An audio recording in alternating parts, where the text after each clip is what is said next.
Supreme court ने कोयला तस्करी के मामले में ईडी की कार्यप्रणाली पर कड़ा असंतोष व्यक्त किया है।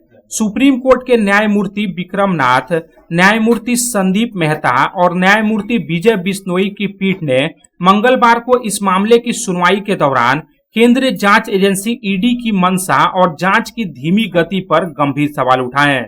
सुप्रीम कोर्ट ने इस बात पर हैरानी जताई कि आखिर यह मामला पिछले 6 वर्षों से क्यों खींच रहा है और ईडी ने अब तक मुख्य आरोपियों के खिलाफ कोई निर्णायक कदम क्यों नहीं उठाया। दरअसल यह मामला तब सामने आया जब ईडी ने कोयला तस्करी मामले के मुख्य आरोपी अनूप माझी उर्फ लाला की जमानत का विरोध करते हुए सुप्रीम कोर्ट का दरवाजा खटखटाया।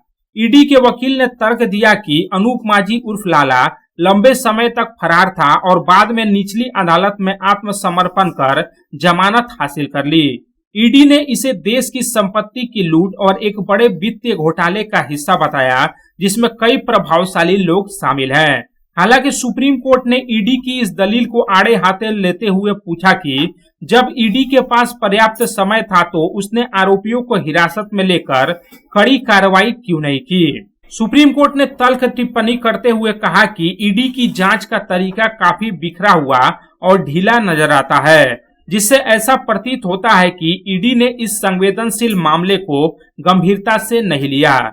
सुप्रीम कोर्ट ने यह भी सवाल किया कि इतने वर्षों तक निष्क्रिय रहने के बाद अब अचानक जमानत का विरोध क्यों किया जा रहा है। सुप्रीम कोर्ट की पीठ ने नाराजगी जाहिर करते हुए अब ईडी से इस पूरे मामले पर विस्तृत हलफनामा पेश करने को कहा है।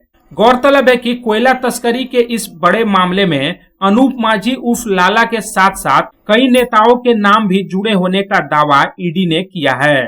पिछले साल नवंबर में पश्चिम बंगाल और झारखंड के 40 से अधिक ठिकानों पर छापेमारी के दौरान ईडी ने करोड़ों रुपए कैश और सोना बरामद किया था। ईडी का आरोप है कि अनूप माझी उर्फ लाला के नेतृत्व में एक सिंडिकेट अवैध खनन और कोयले की तस्करी कर रहा था, जिसमें काले धन को सफेद करने के लिए कई फर्जी कंपनियों का सहारा लिया गया। अब सुप्रीम कोर्ट के कड़े रुख के बाद ईडी को अपनी जांच की प्रगति का हलफनामा देना होगा। Bureau report, public times. আপনার স্বপ্নের বাড়ি এখন হাতের মুঠোয়।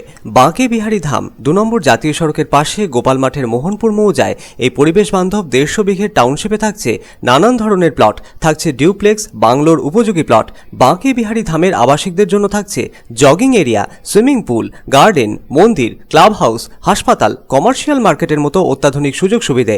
বাঁকে বিহারী ধাম থেকে মাত্র 5 মিনিটে পৌঁছে যাবেন অন্ডাল বিমানবন্দরে। তাই আর দেরি না করে যোগাযোগ করুন। সাইট অফিস বাঁকে বিহারী ধাম, গোপাল মাঠ, দুর্গাপুর 17। মোবাইল নাম্বার 7908363651 অথবা যোগাযোগ করুন আমাদের প্রধান কার্যালয় A/24 বাঁশরা রোড, রামবাগান, শিহারশোল, রানীগঞ্জ।